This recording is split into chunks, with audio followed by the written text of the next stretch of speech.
Senior పాత్రికేయులు, అనుభవశాలి, తెలంగాణ ఉద్యమకారుడు, ప్రపంచ జ్ఞాని, మేధావి, మానవతావాది, అన్నిటికంటే ముఖ్యంగా మానవతావాది కల్లూరి శ్రీనివాసరెడ్డి గారు మనతో పాటు ఉన్నారు ఈరోజు. ఆయన అడిగి హైదరాబాదులో జిహెచ్ఎంసి మున్సిపల్ ఎన్నికల్లో టీఆర్ఎస్ పార్టీకి సీట్లు తగ్గటానికి కారణం ఏమిటి అనే దాని మీద మనం మాట్లాడుకుందాం. నమస్కారం శ్రీనివాసరెడ్డి గారు. ఈ మున్సిపల్ ఎలక్షన్స్లో జిహెచ్ఎంసి ఎన్నికల్లో మీరు చూశారు, టీఆర్ఎస్ పార్టీ 10,000 రూపాయల వరదలు వచ్చిన, లేటెస్ట్గా వరదలు వస్తే కూడా 10,000 రూపాయలు ఇంటింటికి ఇస్తున్నామని చెప్పారు. అది కూడా జరిగింది. అన్నీ జరిగిన తర్వాత కూడా టీఆర్ఎస్ పార్టీకి 99, నేను 100 ఎందుకనలేదంటే నాచారంలో గెలిచిన శాంతి సాయిజన్ శేఖర్ కాంగ్రెస్ పార్టీ నుంచి గెలిచిన అతను టీఆర్ఎస్లోకి వస్తే 100 అయింది, కానీ 99 ముందు గెలిచింది. కనుక 99లో నుంచి 55కి పడిపోవడానికి గల కారణాలు ఏంటి? ఇక్కడ మనం రాజకీయంగా చూస్తే ఏంటంటే మున్సిపల్ కార్పొరేషన్లో ఇప్పటికి కూడా టీఆర్ఎస్ఏ సింగిల్ లార్జెస్ట్ పార్టీ అని కూడా చెప్పుకోవచ్చు. ఓడిపోయింది అనుకుంటే అనేకంటే మెజారిటీ రాలేదని చెప్పుకుంటే బాగుంటుంది. కాకపోతే ప్రతిపక్షం అనే బీజేపీకి 48 రావడమే ఈ ఎన్నికల్లో ఒక ప్రత్యేకత అని చెప్పాలి మనం.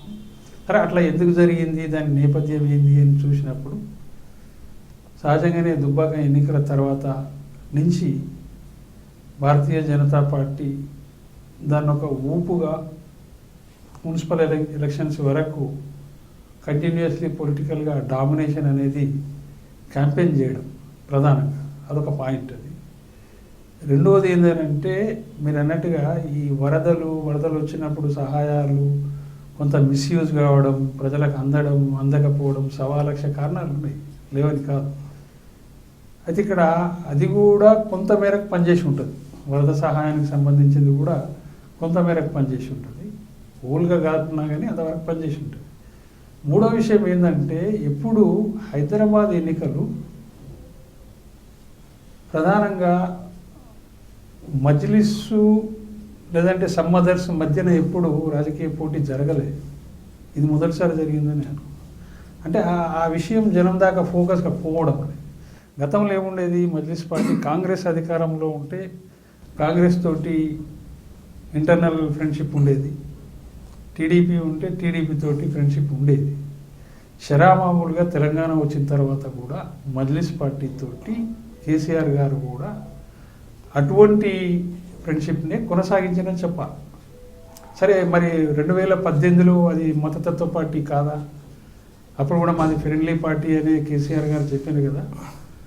అప్పుడు కానీ మతతత్వ పార్టీ ఇప్పుడే ఎట్లయితుంది అనేది కూడా ఒక క్వశ్చన్ ఉంది, లేదని కాదు. ఆ కాలానికి సంబంధించి మజ్లిస్ పార్టీతో టీఆర్ఎస్ అలయన్స్ అంటే ఇంటర్నల్ అలయన్స్ చేసినా కానీ జనం ఎందుకు తప్పు పట్టుకోలేదు ఆ రోజు. ఈ రోజే తప్పు పట్టించుకుందని మనం అనుకోలేము.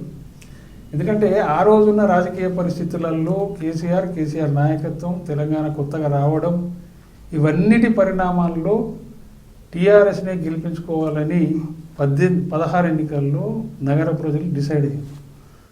అప్పుడు మనకి ఇది పెద్ద దోషం కాదు, ఇది రాజకీయంగా కూడా ఎవరు ఎత్తి చూపి ప్రశ్నించిన వాళ్ళు లేరు. కాబట్టి ఆ ఎన్నికల్లో గెలిచింది. ఈసారి ఏమైందంటే ప్రధానంగా దుబ్బాకలో గెలిచిన తర్వాత బీజేపీ జిహెచ్ఎంసీ ఎన్నికలపైన దృష్టి పెట్టి ఒక ప్రధాన అంశాన్ని ప్రజల మధ్యన ఎక్స్పోజ్ చేస్తే తప్ప మా వైపు ప్రజలు మల్లరు అనే ఒక నిర్ణయానికి వచ్చినప్పుడు ఖచ్చితంగా టీఆర్ఎస్కు మజ్లిస్కు ఉన్న సంబంధాన్ని పదే ప్రజల ముందు వాళ్ళు ప్రజెంట్ చేయడం అనేది జరిగింది. ఆ ప్రజెంటేషన్లో రకరకాల క్యాంపెయిన్లు వచ్చినాయి, రకరకాల నినాదాలు వచ్చినాయి, సర్జికల్ స్ట్రైక్లు వచ్చినాయి, చాలా రకాలు వచ్చినాయి. అదే కాకుండా ప్రధానంగా చూడాల్సింది ఏంటంటే ఇది గల్లీ ఎన్నిక. ఒక రకంగా చెప్పాలంటే మున్సిపల్ ఎన్నిక అంటే ఏంది, గల్లీ ఎన్నికతో సమానం. దీనికి జాతీయ స్థాయి నుంచి కూడా దేశ హోంమంత్రి కూడా క్యాంపెయిన్కి రావడం అనేది ప్రజల్ని మరింత ఉత్సాహం కల్పించిందని చెప్పాలి. ఇంకో రకంగా బీజేపీ తెలంగాణ మీద ఒక మిషన్ దృష్టితోటి చూస్తున్నదని కూడా మనం అనుకునేందుకు కూడా అవకాశం ఇచ్చింది. ఎందుకంటే దేశ హోంమంత్రి హైదరాబాద్ మున్సిపల్ కార్పొరేషన్ ఎన్నికలు క్యాంపెయిన్కు రావడం, అది మన భాగ్యలక్ష్మి టెంపుల్కి అతను కూడా పోవడం, అక్కడి నుంచి మన రోడ్ షో చేయడం, మన టీవీలు మొత్తం దాదాపు 4 గంటల సేపు అమిత్ షాను చూపించడం చివరి రోజు, దాని ఎఫెక్షన్ అనేది హైదరాబాద్ ప్రజల మీద డెఫినెట్లీ పడ్డది. ప్రచార బాధ్యతలు అప్పగించినటువంటి కేసీఆర్ గారు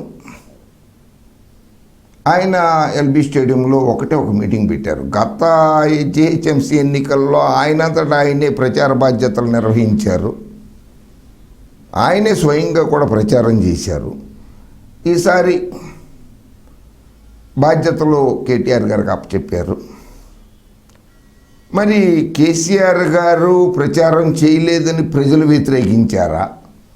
కేటీఆర్ గారి ప్రచార వ్యూహంలో ఏమన్నా దెబ్బతిన్నదా? ఇక్కడ కేటీఆర్ గారి ప్రచార వ్యూహంలో ఏమన్నా దెబ్బతిన్నదా ఇక్కడ అన్నది రెండవ ప్రశ్న నాది. ఒకటి ఏంటంటే, ఫస్ట్ మీరు అమిత్ షా గురించి చెప్పారు. అతను రోడ్ షో చేసిన దగ్గర ఎక్కడ గెలవలేదు, నిజమే అది. నేను ఎట్లా చూస్తా అంటే దాన్ని, అమిత్ షా రోడ్ షో వల్ల అతను చేసిన ప్రాంతంలోనే గెలవాలని రూల్ ఏం లేదు.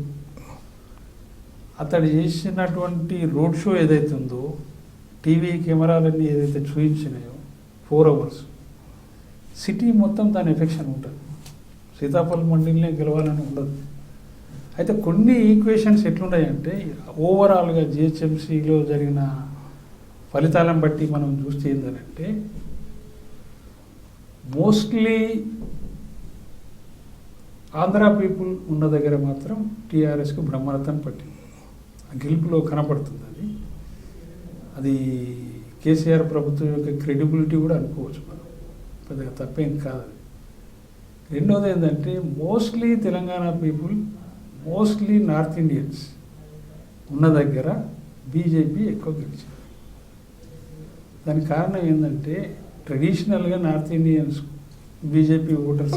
ఇప్పుడు ఒక్క నిమిషం సికింద్రాబాదు పద్మారావు గౌడ్ కాన్స్టిట్యున్సీ వరకు మనం పరిమితం అయితే, ఎక్సెప్ట్ సీతాఫల్ మండి, ఇది ఓల్డ్ నైజాం స్టేట్ ఎన్ఎస్ఆర్ఆర్లో పనిచేసినటువంటి ఆంధ్ర రైల్వే ఎంప్లాయీస్ తప్పితే సీతాఫల్ మండి ఏరియాలో the rest of the Secunderabad area మొత్తం కూడా తెలంగాణ జోన్. మరి అక్కడ తెలంగాణ ఓటర్స్ అక్కడే వేసారు టీఆర్ఎస్కి, అడ్డగొట్ట కావచ్చు. మిగిలిన ఏరియాస్లో తెలంగాణ వాళ్ళు, తెలంగాణ ప్రజలు, తెలంగాణ ఓటర్స్ టీఆర్ఎస్కి ఎందుకు అర్థం కాలేదు పూర్తిగా. నేను పూర్తిగా చెప్పలేదు మీకు, ఓవరాల్గా చెప్పినా. దాన్ని డీటెయిల్గా నువ్వు కాన్స్టిట్యున్సీ వైజ్ చెప్పమంటే చెప్తా, అది వేరు. నేను ఓవరాల్గా ఆంధ్రీ హోల్గా చెప్పిన. సికింద్రాబాద్లో ఎందుకు రాలేదంటే అది దేవుడు కూడా ప్రశ్న చెప్పలేడు. ఇక్కడ ఏంటంటే, తెలంగాణ పీపుల్ సెటిలర్స్ ఉంటారు, గ్రామాల నుంచి వచ్చిన ప్రజలు ఉంటారు, హైదరాబాదే ప్రాపర్ ఉన్న వాళ్ళు ఉంటారు. తెలంగాణ పీపుల్లో కూడా రకరకాలు ఉంటారు, ఆంధ్ర సెటిలర్స్ కాకుండా కూడా ఉంటారు. ఇప్పుడు ఇప్పుడు మీరు చెప్పిన చూడు సికింద్రాబాద్ అంటే మళ్ళీ ఇక్కడ ఇంకొకటి ఇవాళ క్లారిఫికేషన్ ఇచ్చేద్దాం ఆంధ్ర వాళ్ళకి, ఆంధ్ర సెటిలర్స్కి, ఆంధ్ర గవర్నమెంటు, జగన్ గారికి, వైఎస్ఆర్ కాంగ్రెస్ పార్టీకి కూడా మనం క్లారిఫికేషన్ ఇచ్చేద్దాం. బీజేపీలో దుబ్బాకలో ఎమ్మెల్యేగా గెలిచిన రఘునందన్ రావు వైఎస్ఆర్ మీద, రాజశేఖర రెడ్డి గారి మీద కామెంట్స్ చేశారు కనుక కేసీఆర్ ఓడిపోయాడు జిహెచ్ఎంసీ ఎన్నికల్లో. అది కనుక ఆ కామెంట్స్ చేయకపోతే గెలిచి ఉండేవాడు కదా అని చెప్పి వైఎస్ఆర్ కాంగ్రెస్ పార్టీ వాళ్ళు ప్రచారం చేసుకుంటున్నారు. అండ్ షర్మిలమ్మని తెలంగాణ వైఎస్ఆర్ కాంగ్రెస్ పార్టీకి ఆమెను అధ్యక్షురాలుగా చేయాలని, ఆమెతోటి ప్రచారాలు చేయించాలని కూడా వాళ్ళు అనుకుంటున్నారు. రమేష్ బాబు గారు, నాకు మాత్రం ఆయన నచ్చింది ఏంటంటే, ఆంధ్ర పాలిటిక్స్ చూస్తే, ఈ రోజున్న ఏపీ స్టేట్లో జరుగుతున్న పాలిటిక్స్ చూస్తే, వాటి గురించి నేను మాట్లాడాలని నాకు ఇష్టం ఉండదు. ఓకే, ఎందుకంటే అంత గబ్బు ఉన్నాయి. పర్సనాలిటీలు, వ్యక్తులు తిట్టుకోవడాలు, అనుకోవడాలు తప్ప ప్రజల విషయమే అని ఉండదు. అది అసెంబ్లీలో కావచ్చు, బయట కావచ్చు, మీడియాలో కావచ్చు, ఎక్కడైనా కావచ్చు. పొద్దున్న లేస్తే టీవీలు వ్యక్తుల మీద డిబేట్లు పెడుతుంటాయి. జగన్ ఆయన ఏమన్నాడు, ఆయన ఈయనేమన్నాడు, నాని కొడాలిని ఏమన్నాడు, కొడాలి నాని ఏమన్నాడు, ఆయన ఏంది. అదో రాజకీయం, అదో స్టేటు, అదో కథ, అదో అసెంబ్లీ, ఆయన స్పీకరు అనొద్దు. కానీ ఎట్లా అంటే స్పీకర్ ఎవరైనా ఉండొచ్చు, ఎక్స్పైజెడ్ పార్టీ ఎవరైనా, అవతల వాళ్ళు నిన్ను ఎంత అంటే రెచ్చగొట్టినా స్పీకర్ అనేవాడు వాడి హుందాల్లో వ్యవహరించాలి. నువ్వు ఇచ్చే ఆర్డర్ అదే ఉంటుంది, నువ్వు రొల్లి పెట్టి ఇస్తే అదే ఉంటుంది, కాముకి ఇచ్చినా అదే ఉంటుంది, ఆర్డర్ అంతే ఉంటుంది అది. కానీ అంతగా అగ్రెసివ్గా యాక్టింగ్ అదంతా చూస్తుంటే చాలా జుబుకరంగా కనబడుతుంది. అక్కడ రాజకీయాలు కూడా ఒకటి ప్రధానంగా ఆంధ్రలో వచ్చిన సమస్య ఏంటంటే 2 ప్రాంతీయ పార్టీలే, ప్రధాన ప్రతిపక్షం, అధికార పార్టీ. అది ఎవరైనా ఉన్నా ఆ రెండింటి మధ్యనే రాజకీయం నడుస్తుంది. కాబట్టి ఇంత గందరగోళం, ఇంతమంది వ్యక్తుల ప్రస్తావన, ఇంతమంది వ్యక్తుల మీద విమర్శలు, ప్రతి విమర్శలు, ఆ రొల్లి తప్ప ఆడ ఆంధ్ర ప్రజల ముచ్చట అసెంబ్లీలో లేదు, నా బయట లేదు. ఈవెన్ తెలంగాణలో ఉన్న టీవీలలో కూడా ఆ చర్చ లేదు. ఆయన ఏమన్నాడు, ఈరోజు ఈయన ఎందుకు పనిచేసిండు, వ్యవసాయ బిల్లుల మీద చంద్రబాబు ఎట్లా బంధుకిస్తాడు, మరి జగన్మోహన్ రెడ్డి బిల్లులను అక్కడ సమర్థించి వచ్చి ఇక్కడ బంధకాలు ఇచ్చిండు, ఆయన ఏదేం రాజకీయం అంటే చిత్రాది విచిత్రమైన రాజకీయాలు ఆంధ్రప్రదేశ్లో కనపడతాయి. కాబట్టి సమయం వృధా చేసుకోవడం అవుతుంది, అది అక్కడ విషయాలు మాట్లాడాలండి. మొన్న జిహెచ్ఎంసీ ఎలక్షన్స్లో కొన్ని వర్గాల నుంచి సమాచారం సేకరించిన తర్వాత 55 సీట్లకి 56 సీట్లకి టీఆర్ఎస్ పరిమితం అయిపోవడానికి కారణాలని పరిశోధిస్తే, విశ్లేషణ చేస్తే, మీరు సీనియర్ జర్నలిస్ట్గా మీకు ఏ అభిప్రాయం వచ్చింది చెప్పండి. నాకైతే ఏం అనిపించలేదు. ఒకటి నేను చెప్తాను, ఇప్పటి కూడా టీఆర్ఎస్ బలానికి పెద్ద ఏదో మైనస్ అయ్యిందని అయితే నేను అనుకోవడం లేదు. సంఖ్యాపరంగా సీట్లను చూసినా పెద్ద మనం దాన్ని చూసి ఏదో అయిపోయింది అనుకునే పరిస్థితులు అయితే ఆ పార్టీకి ఉన్నాయని నేను అనుకో. కాకపోతే ఒక ప్రతిపక్షం అనేది ప్రజలకు కనపడుతుంది అనేది మాత్రం తెలిసిపోతుంది. అది దుబ్బాక కావచ్చు, హైదరాబాద్ కావచ్చు, ఏదైనా కావచ్చు. ఇది ఒక ఆరోగ్యకరమైన రాజకీయంగా తీసుకోవాలి తప్ప ఇల్లెవరో తగ్గిపోయినరు, ఇల్లెవరో పెరిగినరు, ఆయన బలం తగ్గింది, ఈయనది ఎక్కింది అని మనం పెద్దగా గొప్పగా మీ దగ్గర నుంచి ఇంకో క్లారిఫికేషన్ తీసుకోవాలనుకుంటున్నాను. నేను కూడా మీకు తెలుసు, ఉద్యమకారుణ్ణి. నేను కూడా ఒక ఉద్యమకారుడుగానే ఒక ప్రశ్న అడుగుతున్నాను. ఇప్పుడు కేటీఆర్ గారు ఇంకా 2 నెలలు టైం ఉన్నది మేయర్ పదవికి ఎవరిని ఎంపిక చేయాలనేది. సో ఇంకా 2 నెలలు టైం ఉన్నది కనుక మేము అప్పుడు ఎంపిక చేస్తామని అన్నారు. ఈ 2 నెలల టైం కోసము అడగడం కోసము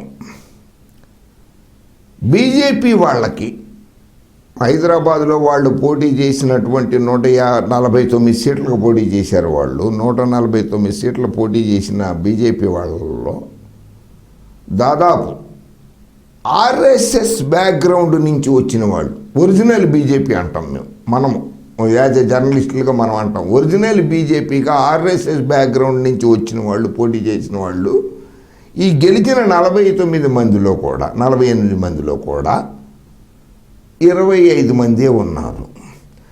మిగిలిన వాళ్ళు టీఆర్ఎస్ఎస్ మీద డిసిడెంట్స్, మాకు టికెట్ ఇవ్వలేదు కనుక మేము ఆ పార్టీలోకి వెళ్తున్నాము, బీజేపీలోకి అని గెలిచిన వాళ్ళు ఉన్నారు. కాంగ్రెస్లో మాకు టికెట్ ఇవ్వలేదు, లేకపోతే కాంగ్రెస్లో గెలవలేమురా అని చెప్పి వెళ్ళిపోయిన వాళ్ళు ఉన్నారు. అటువంటి పార్టీలలో నుంచి వచ్చి గెలిచిన వాళ్ళు దాదాపు 49 మందిలో దాదాపు 20 మంది ఉన్నారు. వాళ్ళు అంటే యాజ్ ఎ జర్నలిస్ట్గా నేను చెప్తున్నాను, వాళ్ళు జంప్ చేయాలని, వాళ్ళకు పార్టీ ముఖ్యం కాదు, గెలవడం ముఖ్యము, వ్యాపారం చేసుకోవడం ముఖ్యం వాళ్ళకి. సో అటువంటి వాళ్ళని ఓన్ హోమ్, ఇది టీఆర్ఎస్ పార్టీ ఓన్ హోమ్, మా స్వగృహానికి మేము వెళ్ళిపోతున్నాం రా అని చెప్పి వచ్చే అవకాశాన్ని కేటీఆర్ గారు కానీ కేసీఆర్ కానీ కల్పిస్తున్నారా? ఆ అవకాశాల కోసం ఎదురు చూస్తున్నారా వీళ్ళు? నేనైతే అలా అనుకోవడం లేదు. ఇందులో ఒక మ్యాజిక్ ఉంది రమేష్ బాబు గారు. అంటే అంత దూరం నేను మోదార్చుకోలేదు, కానీ ఎప్పుడే కానీ పవర్ ఉన్నంతసేపు ఉంటారు, పవరు రాబోతుందన్నప్పుడు కూడా ఉంటారు, పవర్ ఉన్నప్పుడు కూడా ఉంటారు, ఫలానా పార్టీకి పవర్ రాబోతుందంటే కూడా ఉంటారు.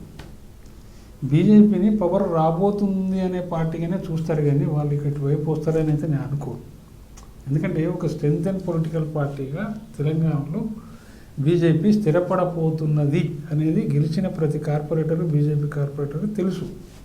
కాబట్టి లాంగ్ రన్ ఫ్యూచర్ను ఈ ఒక్క రోజు కోసమే వాళ్ళు మార్చుకుంటారని అయితే నేను అనుకోను. ఇంకొకటి, టీఆర్ఎస్ కూడా బీజేపీలోకి వెళ్ళి తీసుకునే ప్రయత్నం కూడా చేస్తుందని నేను అనుకోను. ఎందుకు అనుకోమంటే వాళ్ళు ఆ ప్రయత్నం చేసినా కానీ సక్సెస్ కాకపోవచ్చు. ఒకవేళ అట్లా జరిగితే కూడా వచ్చే రాజకీయ పరిణామాలు కూడా కాంగ్రెస్ లాగా ఉండే కామ్గా ఉండరు వీళ్ళు. కాంగ్రెస్ అంటే వాళ్ళ పార్టీలోకి వెళ్ళిపోయినా కానీ పెద్ద పట్టించుకోలేదు, అది వేరు. కానీ ఇది బీజేపీ ఈజ్ మోర్లీ డిఫరెంట్. ఎందుకనండి, ఇప్పుడు వాళ్ళు అగ్రెసివ్ స్టేజ్లో ఉన్నారు పొలిటికల్గా. తెలంగాణలో హైదరాబాద్లో 48 గెలిచి మా అంతా బలవంతులు లేరు అని అనుకుంటా.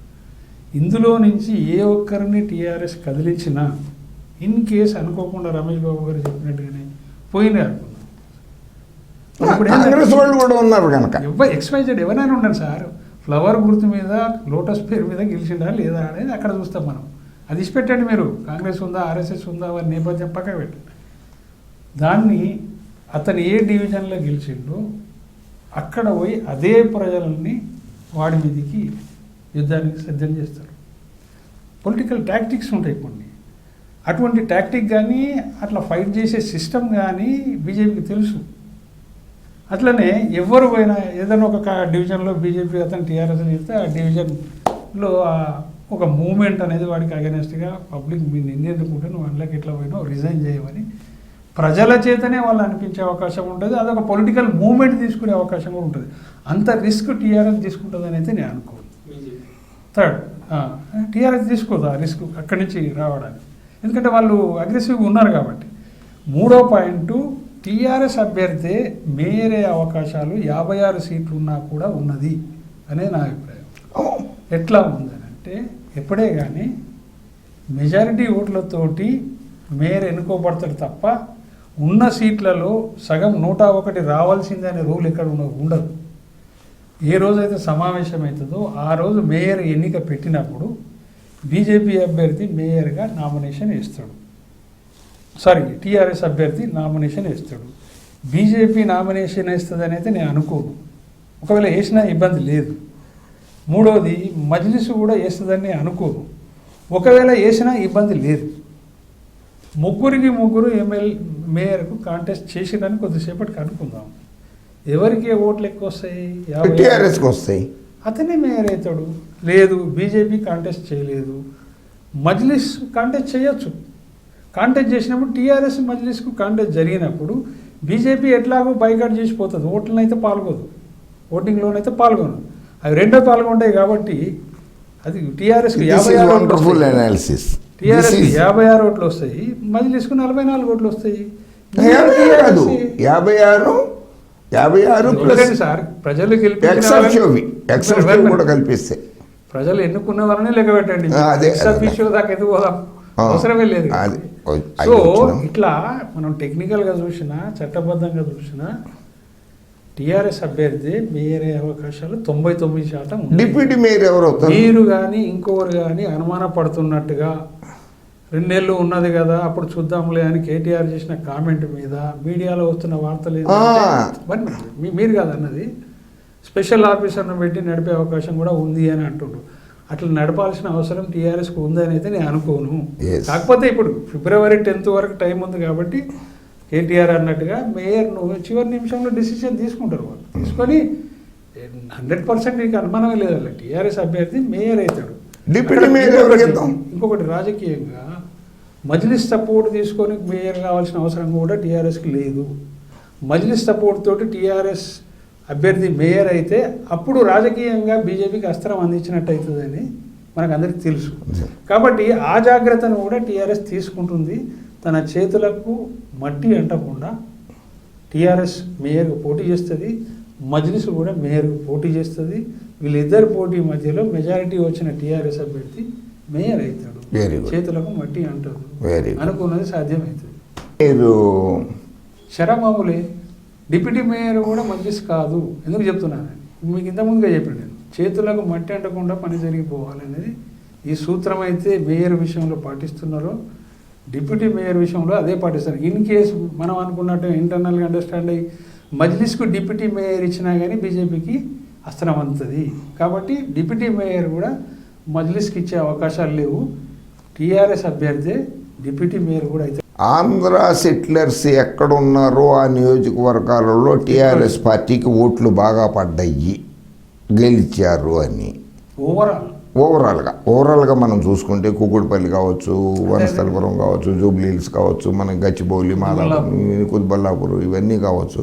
నేను యాజ్ ఏ జర్నలిస్ట్గా 2001 కేసీఆర్ గారు పార్టీ పెట్టినప్పటి నుంచి ఉద్యమంలో పాల్గొని 38 సార్లు అరెస్ట్ అయినా కూడా, చాలామంది వ్యతిరేకించినా కూడా, ఇన్నిసార్లు 2 అసెంబ్లీల్లో కేసీఆర్ గారికే ఓట్లు వేశారు.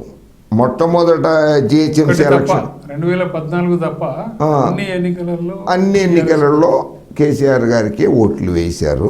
జిహెచ్ఎంసీ ఎలక్షన్స్లో కూడా వేశారు, ఈసారి కూడా వేశారు. మరి కేసీఆర్ గారు కావచ్చు, కేటీఆర్ గారు కావచ్చు, ఈ రాబోయే కొంతమందికైనా ఆర్ నారాయణమూర్తి గారు ఉన్నారు, పెద్ద మనిషి, సినిమా నటుడు, ఆంధ్రాలో పుట్టిన తెలంగాణకి సపోర్ట్ చేస్తాడు. అటువంటి వాళ్ళని ఎవరికైనా ఒక ప్రోత్సాహం ఇచ్చే అవకాశాలు ఏమైనా ఉన్నాయా? ఆల్రెడీ అందరినీ ప్రగతి భవన్కి అయితే పిలుస్తున్నారు. చిరంజీవి నుంచి షురూ చేస్తే నాగార్జున నుంచి మొదలుకుంటే వాళ్ళు ల్యాండ్స్ కోసం వెళ్తారు, స్థలాల కోసం, వ్యాపారాల కోసం వెళ్తారు. వాళ్ళు పోటీలు చేయరు. వాళ్ళు ఇక్కడ పోటీ చేసి ఆంధ్రాలోకి గెలవరు, వాళ్ళకి ఆంధ్రాలో ఓట్లు పడవు కనుక వాళ్ళు ఎవరు రారు. ఉన్న విజయశాంతమ్మ ఆంధ్రాలో పుట్టి ఇక్కడ తెలంగాణ రాములమ్మ అని చెప్పి పిలిపించుకుని ఆమె అటు బీజేపీలోకి వెళ్ళిపోయింది కనుక ఆర్ నారాయణమూర్తి గారు ఒకడు మిగిలాడు. ఇప్పుడు ఆయన కూడా ఆర్ నారాయణమూర్తి కూడా ఇప్పుడు జగన్కి భజన చేయడం మొదలెట్టారు. రమేష్ బాబు గారు ఆల్మోస్ట్ మనం అనుకుంటున్న కాన్స్టిట్యున్సీలలో ఆంధ్ర వాళ్ళకి ఎమ్మెల్యే టికెట్లు కూడా ఇచ్చిండు. వాళ్ళే ఎమ్మెల్యేలు ఇప్పుడు వివేకానంద, గాంధీ కావచ్చు, లేకపోతే గోపీనాథ్ వీళ్ళంతా. కాకపోతే మాధవరావు మాత్రం తెలంగాణ తను, కూకట్పల్లిలో గెలిచిన తను. సో సెటిలర్స్ను కేసీఆర్ ఎప్పుడు తక్కువ చూస్తుండనేది నేను అనుకోను. ఆయన తక్కువ చేసిన నేను అనంలా. కాకపోతే ఒక్కటి రమేష్ బాబు గారు, మన సార్కు కొంచెం ఉత్సాహం ఎక్కువ. కేసీఆర్ గారి ఉత్సాహంలో ఏమవుతుందంటే ఓసారి లాభం జరుగుతుంటుంది, నష్టం జరుగుతుంటుంది, రెండు జరుగుతుంటాయి. ప్రధానంగా నేను ఏం చెప్తానంటే టీఆర్ఎస్ పార్టీ తెలంగాణ బ్రాండ్ మీద ఈరోజు అధికారంలో ఉంది కాబట్టి అతనికి కూడా కొన్ని పొలిటికల్ ఈక్వేషన్స్ ఉంటాయి, అందరినీ కలుపుకోవాల్సిన అవసరాలు ఉంటాయి, అన్ని రకాల ప్రజలను కూడా తనే ఓన్ చేసుకోవాల్సిన పరిస్థితులు ఉంటాయి. ఆ కంపల్షన్స్ నేను కాదని చెప్పాను. అందరినీ మమేకం చేయాలి తప్ప ఒకరి కోసం ఇంకొకరిని దూరం పెట్టకూడదు. అది రాజకీయంగా పనికిరాదు. అయితే మన సార్కి ఏంటంటే కొంచెం కొద్దిపాటి ఉత్సాహం ఎక్కువ. చెప్తాను నేను చెప్పేది మీకు సబ్జెక్ట్ అర్థం కావాలి. ఇక్కడ నేను ఏమంటా అంటే హైదరాబాదులో ఉన్న సెటిలర్స్ని అందరినీ కేసీఆర్ ఎంత ఆకట్టుకుండు. ఇట్ ఈజ్ మోర్ వెల్కమ్ కూడా. ఎందుకంటే తెలంగాణకు అదొక స్పిరిట్ అవుతుంది, తెలంగాణకు అదొక ఎనర్జీ అవుతుంది. ఇప్పుడు సెటిలర్స్ అంటే ఊరికైనా లేరు కదా, వాళ్ళు సినిమా ఇండస్ట్రీ నడుపుతున్నారు, అద్భుతంగా లక్షల మందికి ఉపాధులు దొరుకుతున్నాయి, తెలంగాణ ప్రభుత్వానికి రెవెన్యూ వస్తున్నది. కాబట్టి వాళ్ళు ఒక అసెట్ అనుకోవాలి తెలంగాణకు కూడా. అలా తప్పు నేను అనుకోను. మన సార్ దగ్గర ఏంటంటే ఒక్కటే, సిల్లిగా ఆలోచన చేస్తే సిల్లిగా పోతుంది మెసేజ్ ఎప్పుడే. కానీ నాగార్జునలను, చిరంజీవులను పదే అవసరం ఉన్నప్పుడల్లా పిలిచి చూపించడం వల్ల వాళ్ళు పెద్ద సినిమా యాక్టర్లు కాబట్టి అన్ని టీవీలు కెమెరాలు తిప్పి చూపిస్తాయి, ప్రజలు చూస్తుంటారు. బట్ ది సేమ్ టైం ఇంకొకటి మిస్ ఏమవుతుందంటే ఇక్కడ తెలంగాణ వాళ్ళను చూడకపోతే ఆంధ్ర వాళ్ళు మమ్మల్నే చూస్తుండనే ఫీలింగ్లో నన్ను బాగా చూసుకుంటారేమో అనే ఒక బ్యాడ్ ఫీలింగ్ అక్కడ ఉంది. అది నష్టం చేసింది మొన్న మున్సిపాలిటీ. కాబట్టి మీకు ఇంతకుముందు చెప్పిన చూడు, Telangana voters north Indians maximum, నేను కంప్లీట్ అని చెప్పాను కానీ మ్యాక్సిమం బీజేపీకి. ఇప్పుడు ఎల్బీ నగర్ కాన్స్టిట్యున్సీ ఉంది, అక్కడ ఎవరున్నారు? మహబూబ్ నగర్ జనాలు, నల్గొండ జనాలు, వరంగల్ జనాలు ఎక్కువ ఉంటారు. గ్రామీణ ప్రాంతాల నుంచి వచ్చి సెటిల్ అయిన వాళ్ళు. ఇప్పుడు జస్ట్ మీరు ఆంధ్ర నుంచి ఎట్లా మనకు దగ్గర సెటిల్ అయినారో తెలంగాణ నుంచి వచ్చి సెటిల్ అయిన వాళ్ళు కూడా సెటిలర్సే ఒక రకంగా జిల్లాల వారిగా చూస్తే. సో ఈ ఇంపాక్ట్ ఎట్లుంటుందంటే ఏంది సరే వాళ్ళని చూడడం తప్పని వాడాను. ఇప్పుడు నేను కూడా అనా అది చూడాల్సిందే వాళ్ళు. బట్ ది సేమ్ టైం వీళ్ళని కూడా చూడాలి. వీళ్ళని చూడకపోతేనే వాళ్ళు నన్ను ఓన్ చేసుకుంటారని ఏదైతే సెన్స్ ఉందో అదే నష్టం చేసి. ఫైనల్గా ఒక్కటి ఎందుకు చెప్తున్నా అంటే ఇది ఉదాహరణ చెప్తున్నా. సారీ ఎవరెవరైనా వాళ్ళు కూడా కొన్ని టీఆర్ఎస్ పార్టీ కూడా కొన్ని తెలుసుకోవాల్సిన విషయాలు కూడా ఉన్నాయి, నేను చెప్పాలి అట్లని కాదు. ఉదాహరణ చెప్తాను మీకు నేను. చేనేతకు సమంతను అంబాసిడర్ చేశారు. మంచిదే, ఆమెకు సినిమా హీరోయిన్ కాబట్టి పాపులారిటీ వస్తుంది కాబట్టి చేయొచ్చు. But the same time Telangana వాళ్ళు కూడా చూస్తారు కదా, మన దగ్గర ఆడపిల్లలు తక్కువ ఉన్నారా అనుకుంటారు. బేరీ చేసుకునే కాలం ఇది. ఎందుకంటే దుబ్బాక రిజల్ట్ చెప్తుంది, తెలంగాణలోనే చెప్తారు. రఘునందన్ రావు ఏం ప్రచారం చేసిండు, సిద్దిపేట ఎట్లున్నది దుబ్బాక ఎట్లున్నది ప్రచారం చేసిండు, ఓట్లేసిండు. That is లోకలిజం. జనాలు ఎప్పుడే కానీ లోకలిజానికి అట్రాక్ట్ అవుతారు. దుబ్బాక ప్రజలు కూడా రఘునందన్ చెప్తే సిద్దిపేట అంతా అద్భుతంగా ఉంది, ఆడ మెడికల్ కాలేజ్ ఉంది, మెడికల్ హాస్పిటల్ ఉన్నది, అన్ని వసతులు ఉన్నాయి, మన దుబ్బాకలో రోడ్లు బాగాలేవు, దవాఖానా లేదు, హాస్పిటల్ లేదు, మన లేదు, మశానం లేదు అని చెప్పాడు. నిజమే. అది అట్లెట్లా ఉంటుంది, మనది ఇట్లా ఎట్లా ఉంటుంది అంటే లోకలిజం వాళ్ళను తట్టిలేపుతున్నది. ఆ లోకలిజంకే వాళ్ళు ఓటేసారు. ఇప్పుడు చెప్పింది కూడా అదే. నేను ఆంధ్ర తెలంగాణ ఫీలింగ్లో చెప్తలేదు, బట్ మనిషికి ఉండే ఫీలింగ్ అది. సిద్దిపేట దుబ్బాక ప్రజల మధ్యలోనే అంత తేడా ఉందనంటే హైదరాబాద్లో బతుకుతున్న ప్రతి ప్రాంతం అని కూడా తేడా కనపడుతుంది కదా. సమంతను అంబాసిడర్ చేస్తే తెలంగాణ వాడికి ఏం కనపడుతుంది, మన దగ్గర ఎవరు దొరకలేదా అనుకుంటారు కొద్దిసేపటికి, డిఫరెన్స్ అనుకుంటారు. ఇంకొకటి అదొకటే కాదు, ఇంకొకటి కూడా సానియా మిర్జా ఆమెను కూడా దేనికో చేసింది. చెయ్యొద్దని నేను చెప్పాను, మైనారిటీ పిల్ల కాబట్టి, హైదరాబాద్ పిల్ల కాబట్టి చేయడం మంచిది అది. కానీ అవతలి వాళ్లకు ఇంకో రకమైన అభిప్రాయం ఏర్పడకుండా మనం చూడాలి.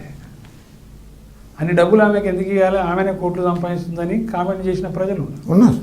సో ఇవన్నీ ఏంటంటే సిల్లికి కనపడతాయి, మనకు పెద్ద సమస్యలు కావాలి నిజానికి. సిల్లికి కనపడతాయి కానీ ప్రజలు అర్థం చేసుకుంటారు. ప్రజల మధ్యన డీవియేషన్ చేస్తాయి. ఆ డీవియేషన్ ఏమవుతుంది, ఓటుగా మారిపోతుంది. మనకు అర్థం కాదు అది, అప్పటికప్పుడు మనకి ఏం అర్థం కాదు. కానీ చూసేవాడి మధ్యన డీవియేషన్ వచ్చి అది ఓటుగా మారిపోతుంది. నేను అందుకనే చెప్పినా కదా, ఇప్పుడు రమేష్ బాబు గారికి అదే చెప్పిన నేను. ఆంధ్ర వాళ్ళు ఉన్న వైపులో టీఆర్ఎస్ అద్భుతంగా గెలిచింది, అదే తెలంగాణ వాళ్ళు ఉన్న దగ్గర కాస్త తగ్గి.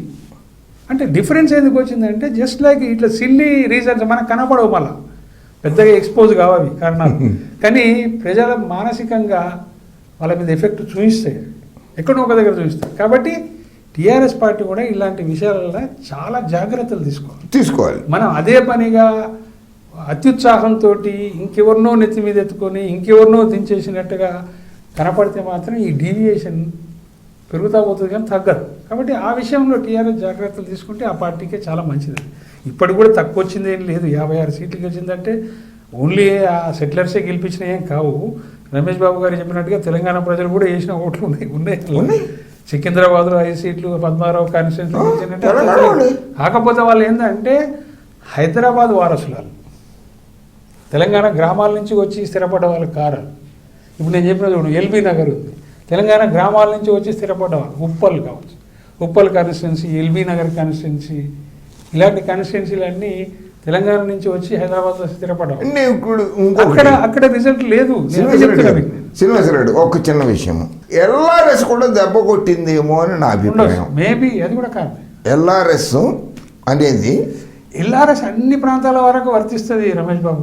అదే అన్ని ప్రాంతాలు రాష్ట్ర వ్యాప్తంగా వర్తిస్తుంది. వర్తించదా? వర్తిస్తాయి. కూకట్పల్లిలో వర్తించదా? అన్ని. షేర్లింగంపల్లిలో వర్తించదా? అన్ని. మరి వర్తిస్తే అక్కడ ఓడిపోవాలి కదా టీఆర్ఎస్. అది వీళ్ళేమో ధనికులు ఉన్నారు, ఇక్కడ ధనికులు ఉన్న చోట షేర్లింగంపల్లిలో ఉన్నారు. అదే అంతా ధనికులు ఉన్న చోట వాళ్ళంతా ఇది రియల్ ఎస్టేట్లు వ్యాపారాలు చేసుకున్న జూబ్లీ హిల్స్ కావచ్చు, బంజారా హిల్స్ కావచ్చు, కుకుడుపల్లిలో కావచ్చు, ఇదన్నీ ధనికులు ఉన్న చోట్లన్నా గెలిచేశారు. పూర్ పీపుల్ సెటిలర్స్ ఉన్న చోటే కదా టీఆర్ఎస్కి దెబ్బ కొట్టింది. ఈ ఎల్ఆర్ఎస్ కూడా ప్రభావం చూపించిందేమో అనుకుంటున్నాను నేను. ఉండొచ్చు, నేను లేదని మాత్రం చెప్పా. అది వన్ ఆఫ్ ది ఫ్యాక్టర్, అది అన్ని కారణాలలో అది కూడా ఒక కారణం. మన మేయరు డిప్యూటీ మేయర్ కూడా టీఆర్ఎస్ఏ ఉంటుందని మీ ఏమీ అభిప్రాయం? అనుమానం లేదండి. అనుమానం. Thank you. ఈరోజు స్టూడియోకి వచ్చి చెప్పినందుకు ధన్యవాదాలు.